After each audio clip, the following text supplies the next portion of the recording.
Welcome to Small Biz Life, episode 112, Tips for a Successful Launch.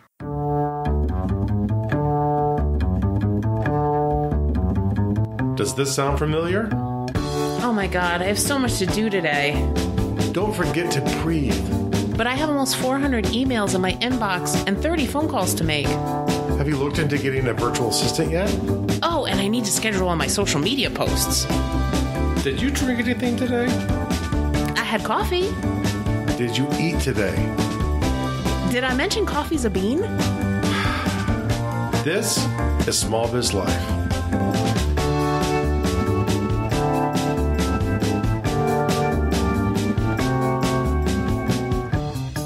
Hey guys, welcome to another action-packed episode of Small Biz Life. Woohoo! My name is Kristin Ingram. And I'm Jeffrey W. Ingram. And we want to welcome you to this episode, whether you're a returning listener or you're here with us for the first time. And if you're here for the first time, thanks for checking us out. Yes. We're a husband and wife team of small business owners. I'm a CPA. And I'm a IT professional. And together we come to you every week to help you cut the crap out of your business and focus on the things that are important. So this week, we want to talk to you about something that we think is critically important that unfortunately we think a lot of small business owners are failing at. And I think a lot of small business owners give it lip service. They know they need to do it, but they don't do it and they don't want to do it. And here's the thing. These tips could apply to launching. You know, we're going to talk a lot about product launches, but this is good for business launches, for book launches, product launches, podcast launches, blog launches, whatever that thing is that you need to launch. You know, I'm tired of seeing business owners go, look, I launched this thing on the day they launched it, and they never talk about it again. And they wonder why they're not making the kind of money they want to make. And their launch is a day or a half a day event. Might or might not even involve anything out of the ordinary outside of a few extra posts and groups. Yeah. And the other thing, you know, and I'm calling some of you out on this.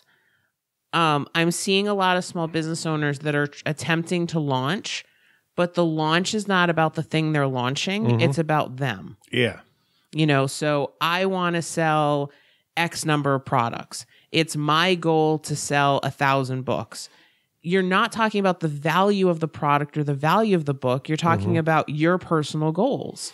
And the thing is, too, you also don't see anything beyond the day. So there's no build up towards it. And there's no utilizing the social media platforms that we've built up or the email list to actually drive traffic to launch events. It's that all stays the same. And then we throw a few extra posts up, probably in groups that people aren't reading them in, and go, they're launched. And how come my goal is to sell 500 books over the next 5 years? Yeah. And that's the thing is like, you know, I think, you know, Jeff mentioned like, oh yeah, you're launching to your email list and you're launching to your page. But how many of you are launching and have none of those things, you know, and you don't have an ad budget and you just magically think like fairies are going to come out of the woodwork and buy your product. And I get that you think your work can speak for itself. And I expect this and hear this a lot from the author community I interact with with the other podcast. And it's shockingly a lot of the same kinds of like flawed thoughts. Like, one, I don't want to say what I'm doing too much because it will annoy people.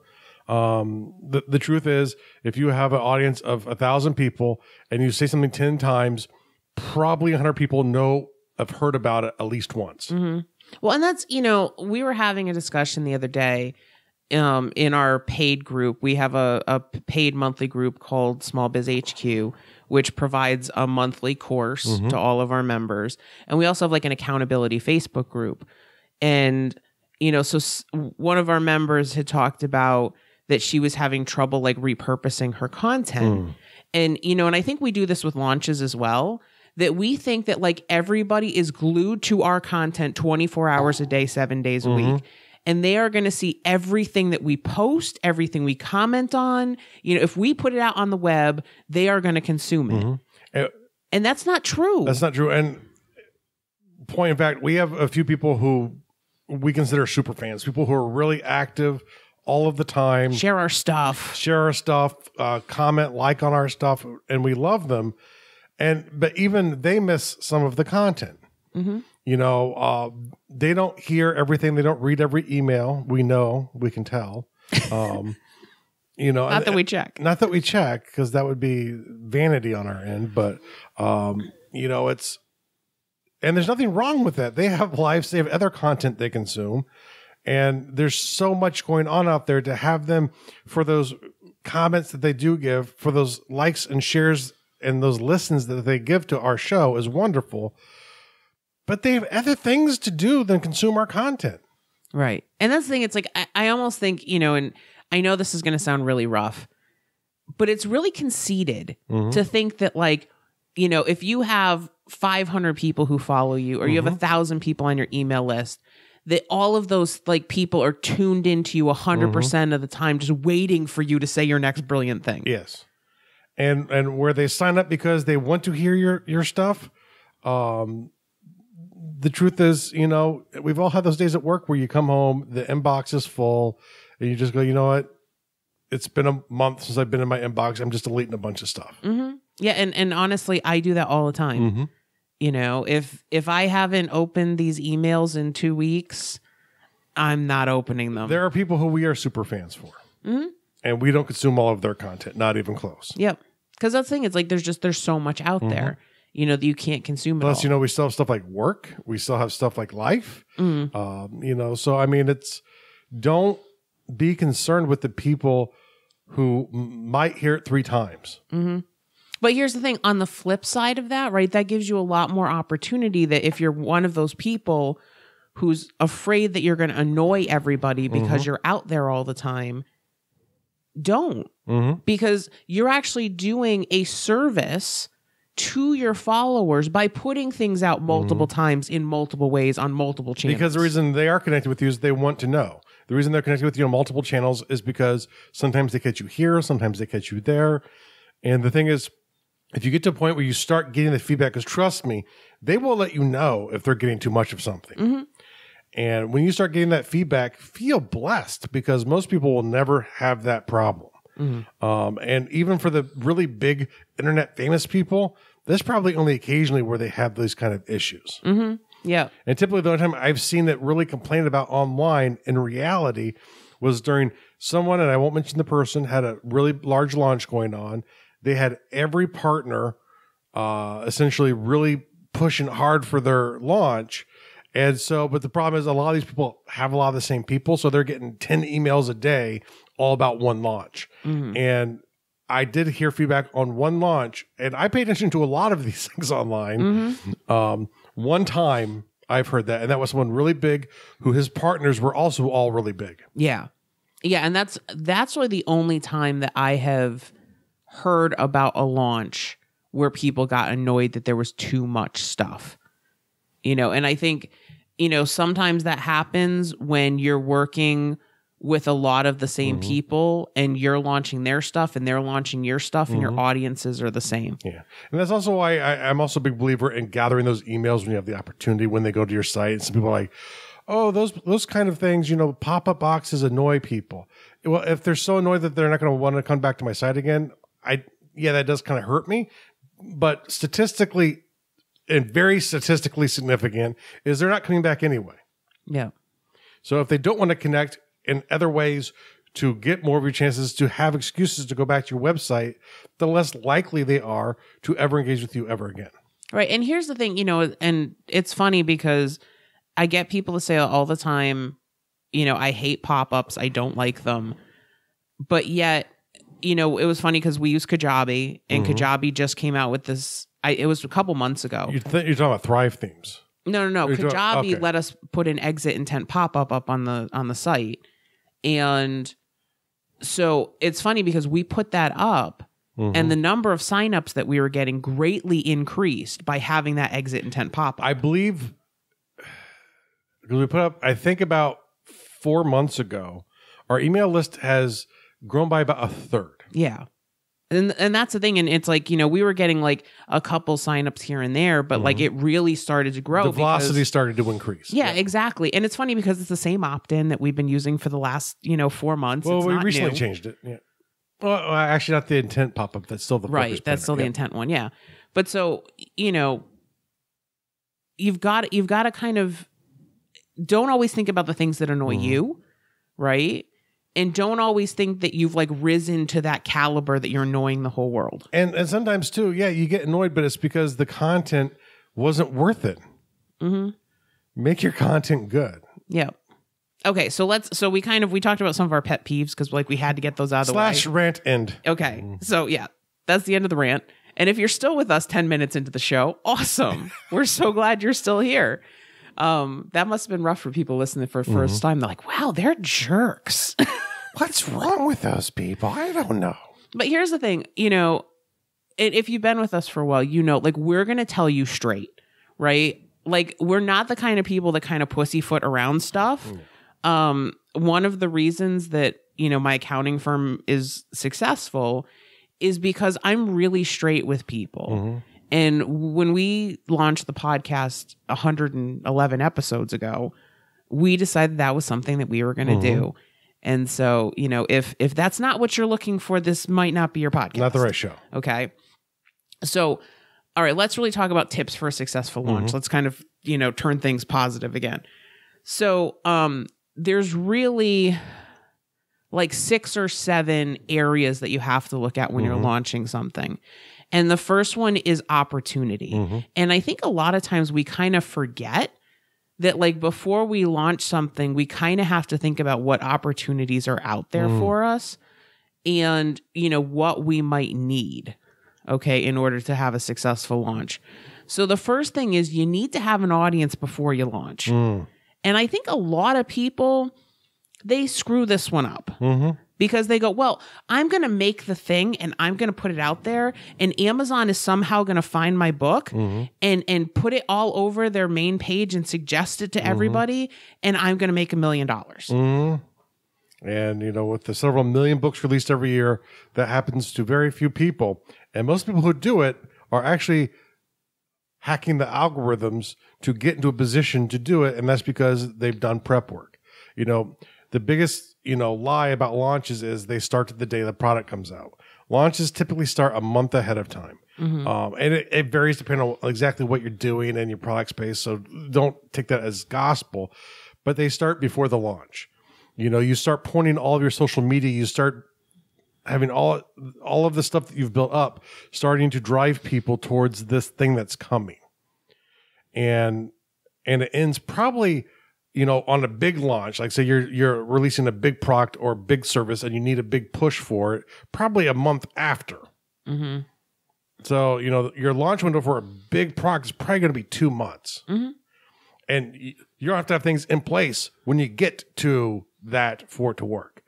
And, I don't say you spend money on gathering an audience until you have products to sell, but, I'll at least get some opt-ins out there and start gathering some email addresses. So if you can get a list up to like 1,000, you have a chance for a really good launch.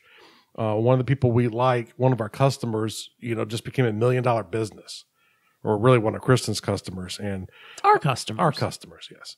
And the amazing thing is, like, if you look at the likes on her Facebook page, you wouldn't know it.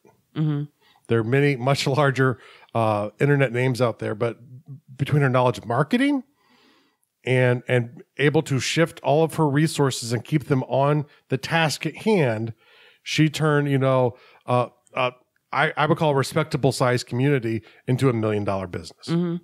Yeah. And that's the thing is like, I think people think that they need to have, 100,000 people on their email list in order to, have a respectable launch. And that's not true at all. Yeah.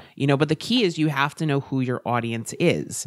Right. And, I just did a talk about this to a group of young entrepreneurs and they weren't even thinking like my audience is. It wasn't something that ever entered because, it's like you're taught in, if you go to school and you take a marketing class, you're taught, okay, you need to have this demographic, and your demographic is, 18 to 24 or 18 to 34. And your target market. Right. You have a target market. And the thing that I really tried to impress on them is no, you need to have a target person.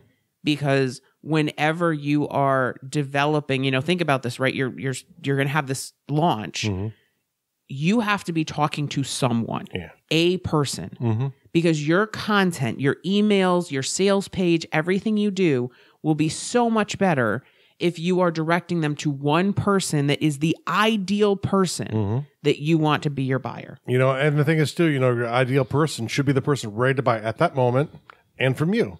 And, so your job as a business owner is to convert them, their differences from your perfect audience as close to possible to your perfect audience, because that person is the person ready to buy. Right. And so here's the thing. If you have not subscribed to our podcast yet, okay, and we have, and you're digging this content, we want you to hit the subscribe button right now, because over the rest of this month, we are going to be breaking down critical components, things like who is your ideal customer? Who is that avatar? How do you build an audience? So we're going to take, we're going through some of this stuff pretty quickly today, but over the next couple weeks, we're going to spend like an entire episode talking about some of these things. And only because we see so many people missing the opportunities here. Like I've seen so many people launch podcasts over the past year. And, me as a fellow podcaster who's successfully launched a couple podcasts, get them to New and Noteworthy to get that chance, the opportunity to grab some initial audience quickly and see that opportunity blown by other people because they don't put the effort into it. They don't put the hustle into it to get it successful enough to attract probably 50 to 75% more people than you would easily on your own.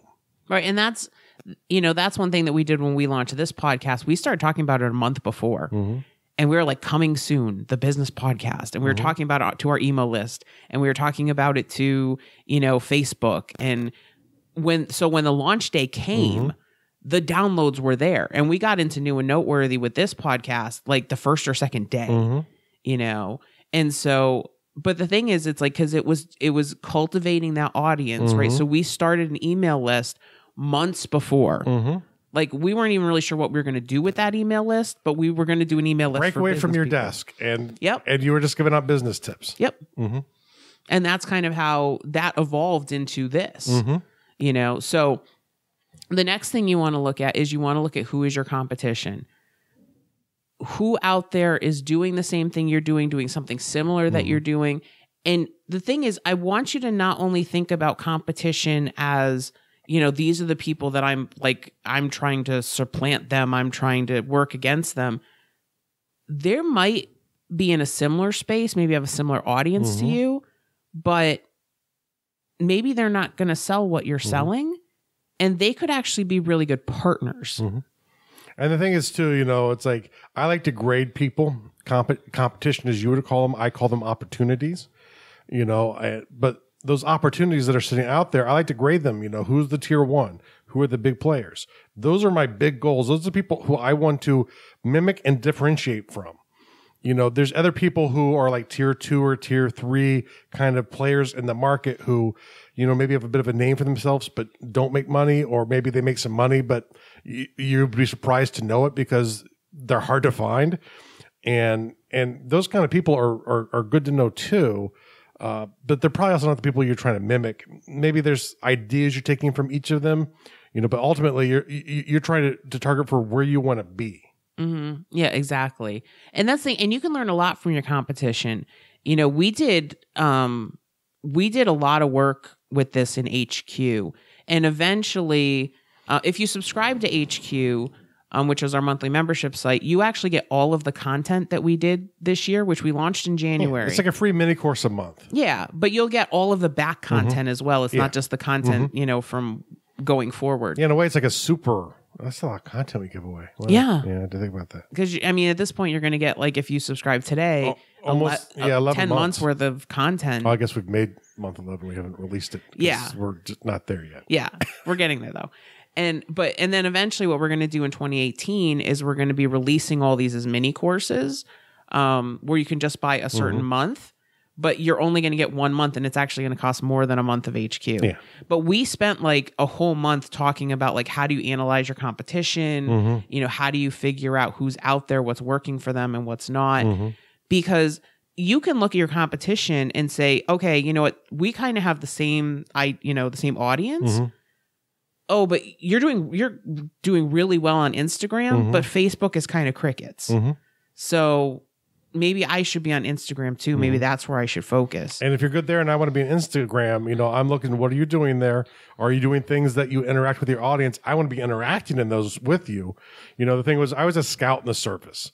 You know, my brain is all about reconning targets, you know, and, you know, or opportunities, which are what your competition are. They tell you what's working, what's not working. If they're not making any money, they might have some neat stuff, but maybe they have no products. For whatever reason, you have to determine, you know, how viable are they in the space at making money. And if they're good, the more they're good at, the more you want to say, hey, you know, I need to be like Joe or Mary or whoever it is. Yeah, absolutely. And that's an aunt and cousin, just to let you know. Right. And then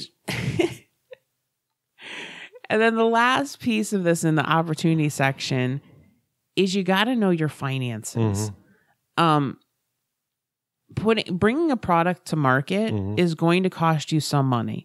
It doesn't have to cost you a tremendous amount of money, but the more resources you have saved up for this launch, probably the more money you're going to make at your launch if you follow all the other steps. The thing is too, you know, we know a lot of people out there, and some of them, many of them listen to the show are side hustlers. You know, if you can leverage your day job to finance your dream job, do it. You know, especially if you can get about $200, $250 a month budget for expenses out of your day job, you know, you'll save a lot of time escaping the day job because you will have the backbones of, especially an online business, you can do for about $250 a month. A pretty snazzy business you can do $250 a month online. You know, you can do it for less, but it costs you time, and it's harder to have the time when you're working a side hustle.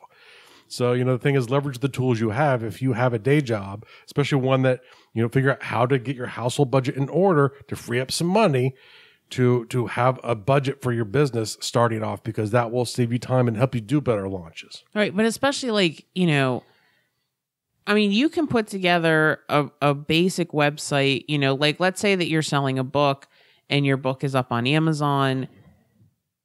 Your launch is going to do a lot better if you can save up like $1,000 to do some Facebook ads or to do some Google ads during this launch period, you know, because the one of the issues I see is that people get frustrated. They're like, nobody's seeing my message. Nobody's hearing my message. Yeah, all my friends bought my thing, but, you know, I'm not bringing in new people. Or I spent $5 one day on one ad and it didn't convert. And I got some visibility, but I didn't get a click-through rate. Well, maybe it's not a great ad strategy, probably. Because $5, you know, $5 is nice if you're going to do $5 a day for a while to promote some of your content or to promote your free opt-in. But when you start off, you know, maybe you do $5 a day on 10 ads. Right, exactly. But, you know, to just kind of sit there and go, hey, hi, can you share my thing? Because I want to meet some more people. Hi, can you... Like, that's not going to be a different type of advertising. That's a good way to get likes on your Facebook page. Right. But it's tougher to make sales that way because sales are all about building relationships. And so, you know, even if you have to wait a little bit and say, you know what, okay, I've got this thing, I want to sell it.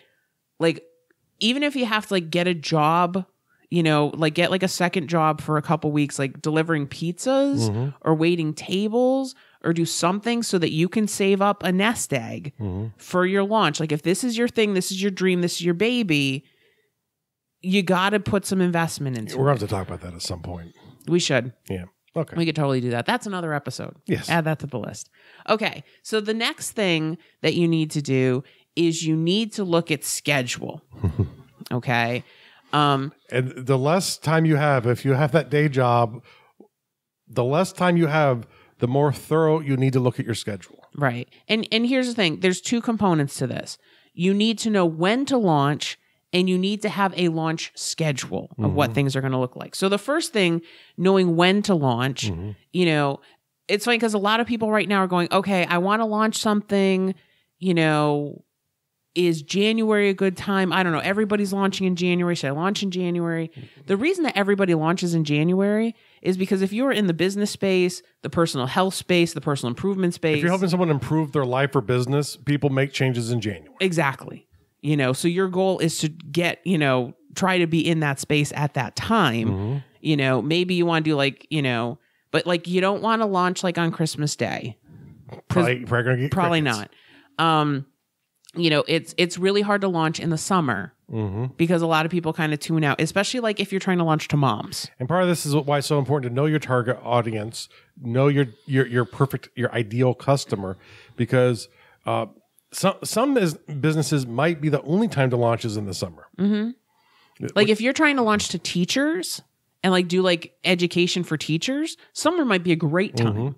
You know, but this is why you do the recon on your space to find out when the people are launching in your space, because you go, I don't want to compete against them, but if they're successful, and that's the key, if they're making money, there's something that maybe about that time. Yeah. And you can play around that time and say, let me start a month early, maybe go a little bit later. Later is usually bad. You know, that's why you'll see like the Christmas in July sales are going to start now next year, I think, because, you know, all of those retail stores are fighting for the Christmas money. And so that's why we keep seeing Christmas start a little earlier every year. Right. Because everybody's fighting. And it's, you know, it's interesting because one of the groups I'm in, somebody's like, has anybody noticed that like their cost per ad has gone up a lot, like since, you know, for October? And like those of us that are kind of in the ad space, because we're on both sides. We have sites that get ad revenue and we have, you know, sites where we're spending usually ad money. the first month of a quarter is your worst month. You know, at least in our experience. And unless it's fourth quarter. And if you compare the beginning of a quarter, you know, to the third, second, or first, it crushes the beginning of all those quarters. You know, your EPVM is much better in the first month of the fourth quarter than the first month of any other quarter. Right. But that's the thing. But so, you know, you got to kind of know too, like if you have a very limited ad budget, if you want your ad dollars to stretch and you can make it work with, you know, launching in April or launching in July, your ad dollars might go further, right? So that's kind of having knowledge, you know, not only of like who your avatar is and when a good time to launch is, but also the conditions, you know. There aren't as many people buying ads typically the first month of a quarter. January is an exception. October is an exception. But usually April and July are really cheap months to buy ads. Yeah. You know, so things to know. The other thing is to have a launch schedule. You know, and again, this goes back to you're not launching on the day of the launch. You know, so you're launching for a month before and a month after. So what is, you know, let's say, you know, 4 weeks before your launch day, what does that look like? What does 3 weeks look like? You know, what does 2 weeks before look like? What does week before look like? You know, what type of live events am I doing, you know, between Facebook lives or webinars? What am I doing to try and, or live events on ground, like if you have a store location, obviously. But what type of live events am I going to do? Because those are the best ways to typically get people involved, are live events about this, live events about that. Yeah, and we're actually one of the episodes we have planned for this month is on using Facebook events to help you drive traffic. So that could be a really good strategy for your launch as well. Yeah, how many of you have like had a launch that you've had a Facebook event for your launch? We're going to talk about that in a couple weeks. Make sure you hit subscribe.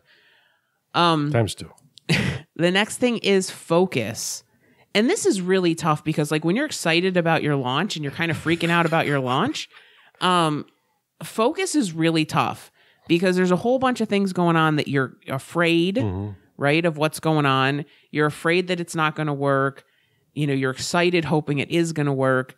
And because there's so many moving pieces, a lot of times we just kind of get really discombobulated. I think I should do a Trello live at some point on Facebook just to show people a couple different ways. Yeah. Yeah, I think that'd be great. So couple things we want you to focus on. First, we want you to focus on what your product needs to have, not what it could have. I think a lot of times, you know, especially if you're launching a digital product, you're thinking of like all of the things that you wish that it included. And a lot of times, you know, common practice is to be 33% launch ready. Jeff Walker would tell you, don't even build the product before you actually launch it a lot of the first big time. people. Julie Stoyan says the same thing. You build your marketing. You know, you live build your project with your first group of people. Because the thing with that too is that, you know, if you're building while you're selling, then people, as they're coming in, you can get feedback from them on what they really need. You can, you know, one thing, you know, I teach at a university, right? And we teach, you know, we've got our HQ group. A lot of times what goes into HQ is completely user driven. So we'll have an idea for what we're going to do next month. And somebody will ask a question in our HQ group and people will go, oh my God, I really wish I knew that. And we're like, all right, we're going to move what we're going to do next month. We'll move that down. And, you know, next month's content is going to be this instead. Yeah. And that's cool because like when you're flexible, right? And when you don't kind of design everything beforehand, you have that flexibility to change, to add new content. That's one of the awesome things about digital, right? Is that if you're selling digital courses, if you're selling digital products, digital downloads, you can change them at any time and send them out again and go, hey, you bought this. Here's the new improved version. Boom. Okay. So Focus Planner 2.0. Yeah, and we've done that. Like the Focus Planner, which is our free opt-in right now. That's something that like we gave that to the HQ group and they're like, hey, could you add this and maybe change this? And you know how you talk about eating all the time? Could you put like that was user feedback. Can you put a meal block to make sure that we're eating? That was completely HQ that came up with that. And we were like, if you know an HQ member, thank them for making the product better. Right. You know, but they gave us a ton of feedback. And that's, you know, kind of one of the things that we love to do with the HQ group is we pretty much give them like all of our new products for free. And like, what do you guys think about this? You know, give us feedback. And they're kind of our beta testers for a lot of stuff. And it's really cool because they help improve the process. So the next piece, and I think people are pretty good at this now. But the next piece is testing. You want to make sure that all your critical components work. You know, so if you're building a funnel with opt-in pages and video and sales pages and the checkout and your ads, you want to make sure everything works. Yeah. And you don't necessarily need to eliminate pieces. And that's one of the tricks I think Brendan Bouchard gave us is, you know, it's like, you know, if an image opt-in works better than a video opt-in, doesn't mean you get rid of the video opt-in, you know, on the landing page where there's a video versus an image, because there's a certain core people who won't convert on one and won't convert on the other one. So you start off with whatever works best and you can work in the other thing too over time. You know, and depending on your budget, maybe you can't afford to do it right away, and that's fine. Work with what goes best first. But then, you know, over time you sit there and go, let me tweak the headline. You know, if you have something like in WordPress, you have Thrive themes, and we have an affiliate link and we'll put it in the show notes for this episode. Thrive themes actually has a thing where you can put in multiple headlines. It will do all the statistical brain work for you. And after it gets enough traffic, it'll say, this headline works the best. We'll just use that one. And you go, oh, okay. I thought that one was that was my screw off one because I was just trying to come up with 5. But then the cool thing too is like if you have something like Kajabi, you know, you can actually build multiple sales pages, one with video, one without. You can have multiple opt-in pages. You know, you can do different ads that send people to different, you know, to different opt-ins and different sales pages. So, but you also want to make sure that like these actually work, you know, so you want to make sure your checkout page works, you know? Yeah. And I understand that like, you know, you're going to have to buy your own product to make sure that it works, but even like lower the price of the product, you know, and make it $1 real quick just so that you can go in and buy it before you publish anything, just to make sure that the checkout actually works. Because we've had instances where, people have said, oh my God, I'm in the middle of this big, huge launch. And for some reason, my checkout's not working. My payment gateway's not working. The button on my sales page isn't working because they forgot to test it. And so, it's not just your A/B split testing. It's making sure the actual components work and they work together. So like if you, do your pre-published opt-in and you opt in, you then get the sequence of emails that you're supposed to get. Right. And that's why like doing this ahead of time and not waiting until the last minute. And trust me, we're not great at this either. We're horrible at this. But you really want to make sure, we did an opt-in with an email sequence and we found out the email sequence wasn't going out. And so, and we didn't find that out until it was live.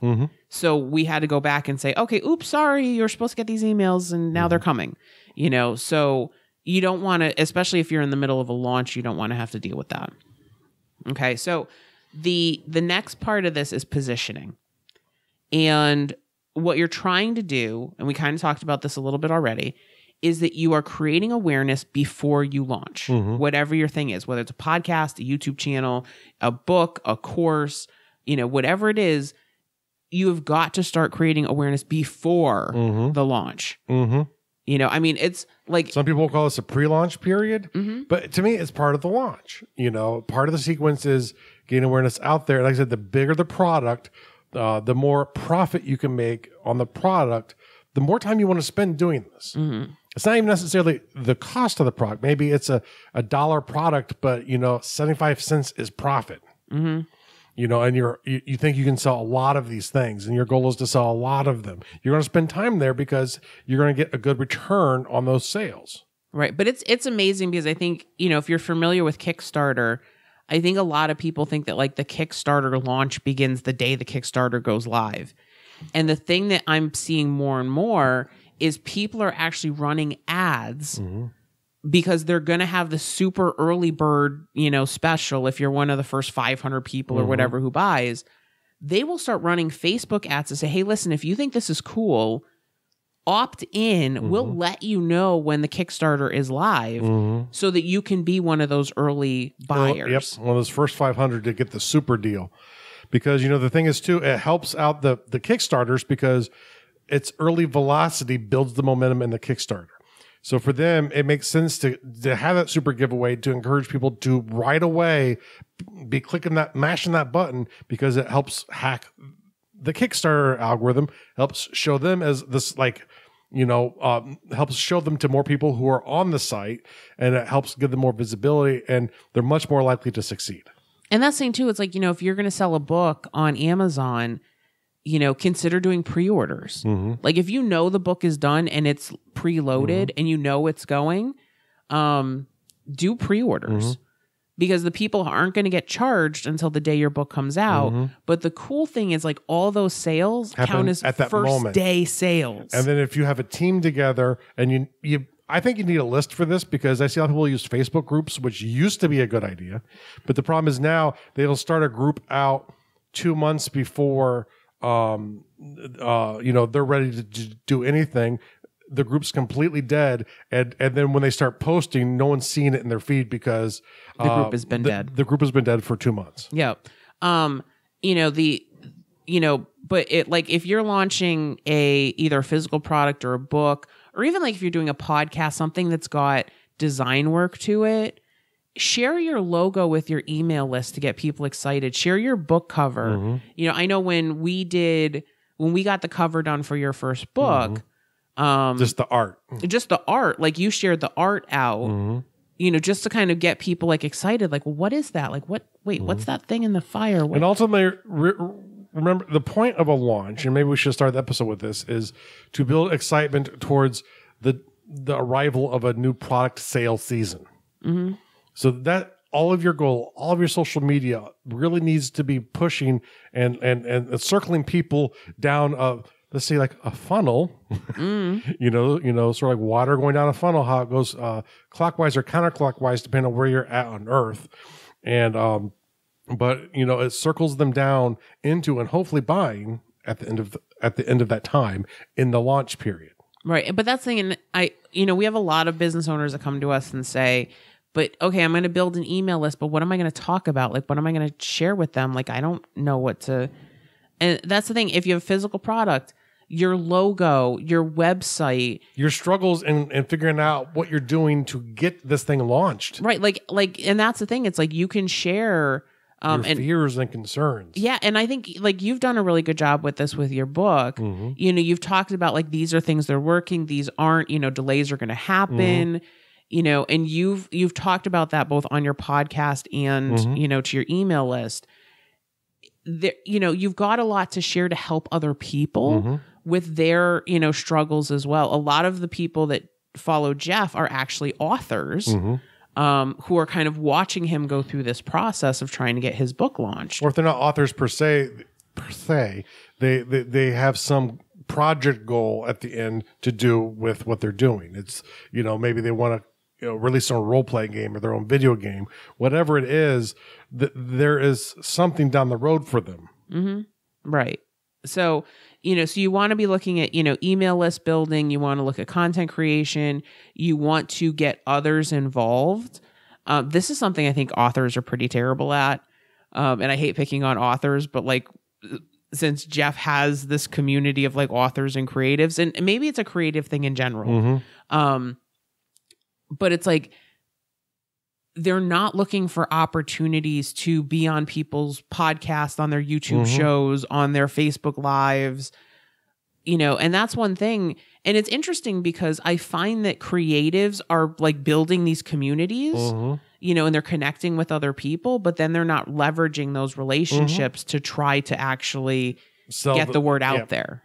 So, you know, look for opportunities where, you know, can you post on Medium? Can you, you know, get involved with Reddit and get people to follow you there? Like, where can you build, you know, where can you build audience to eventually drive them to your email list? Make sure that you understand who your target audience is. It's pretty interesting. I found a stat, and we'll put the articles in the show notes, but 42% of startups fail because of poor product market fit. Right. So again, it kind of goes back to, do you know who your audience is?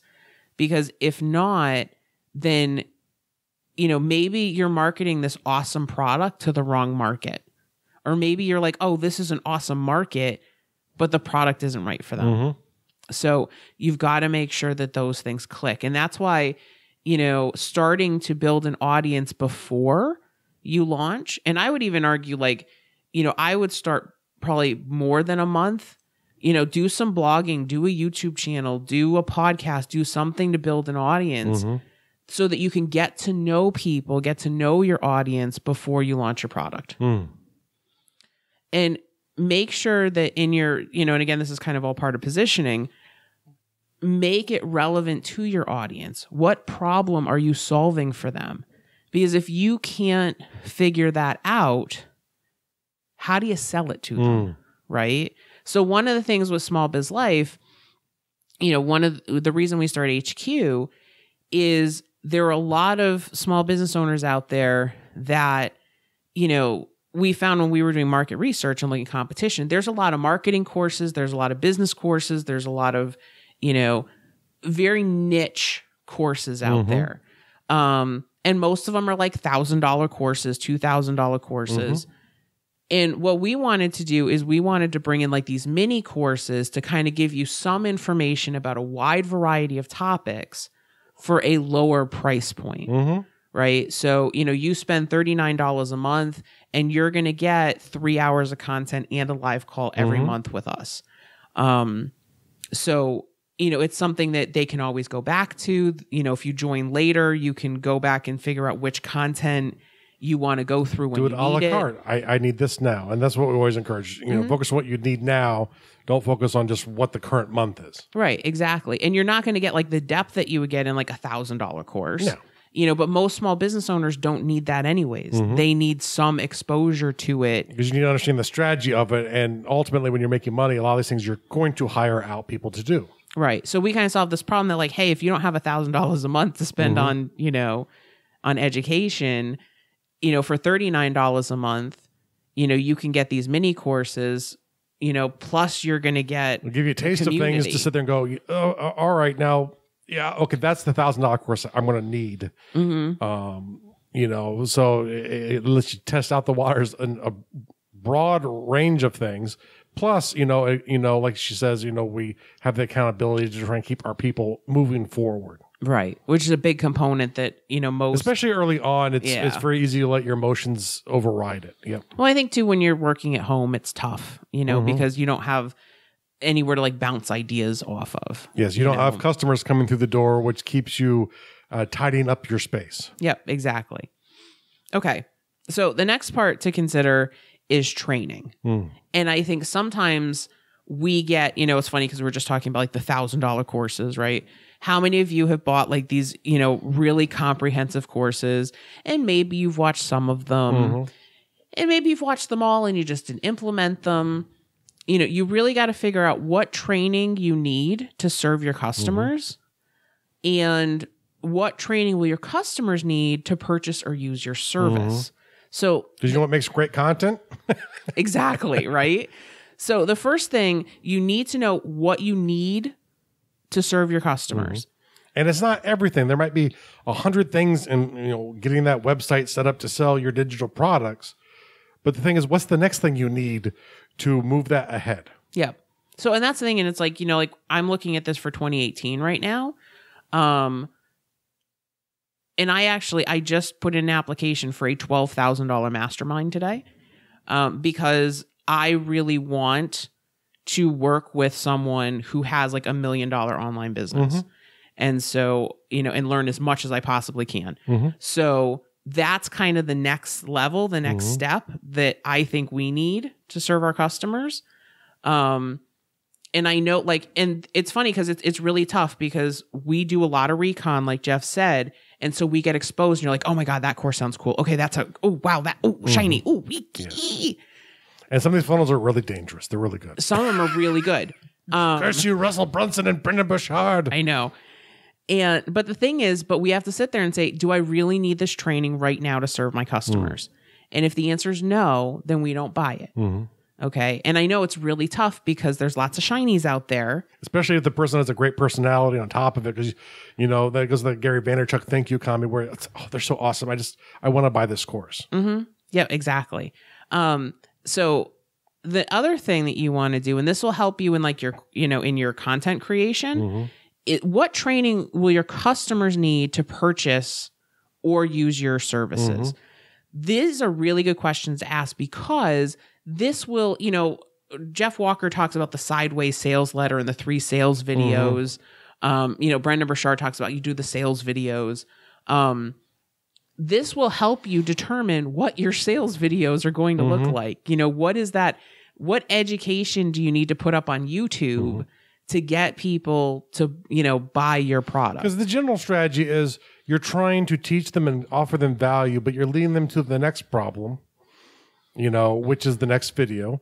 And then you're teaching them how to solve that and leading them to the next problem. And when you get through the process, the thing that they need, if they are your audience, if they are the target you're looking for, is your product or service. Well, and that's the thing. And I think one company that actually does this pretty well is RecurPost. RecurPost, the founder got permission from people he was doing walkthroughs with.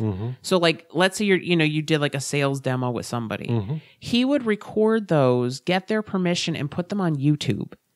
And so you see him with a real person like you that has questions about how the software works. And if you don't know RecurPost, it is a social media scheduler that recycles your evergreen content for you. It is wonderful. Yeah, if you have evergreen content in a blog or a podcast or a YouTube channel, it's amazing. Yeah. We'll put a link in the show notes.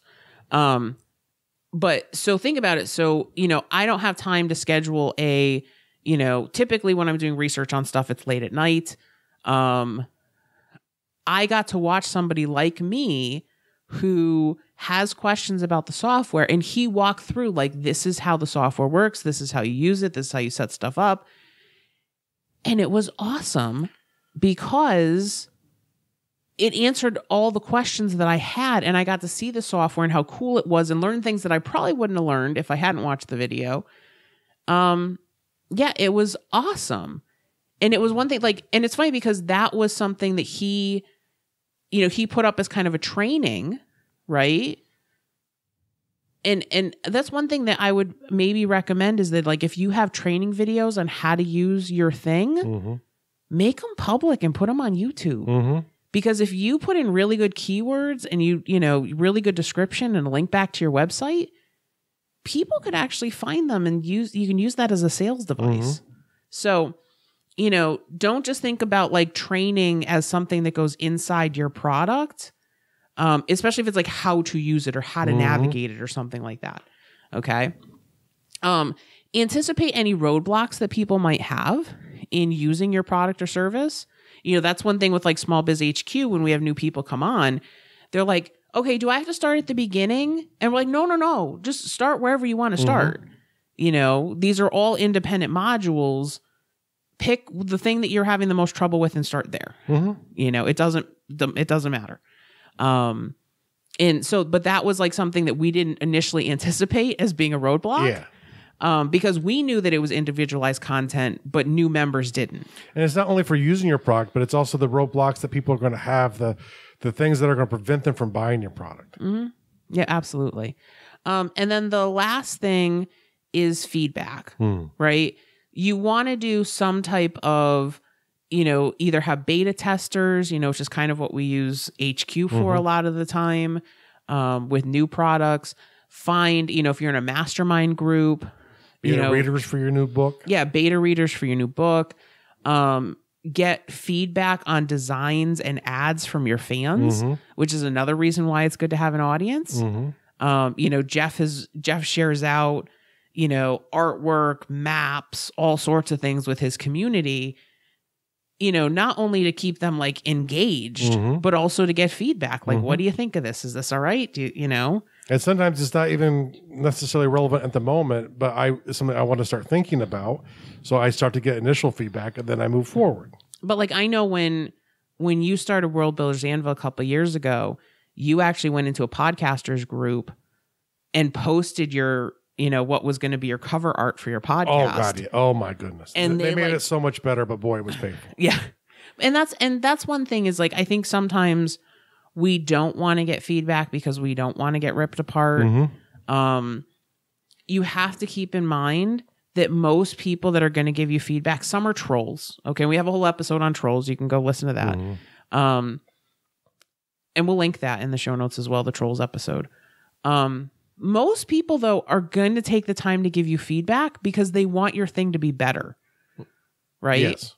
And so make sure that, you kind of keep that in mind, that it's not, people aren't trying to attack you. I know like a lot of times we get so attached to our thing.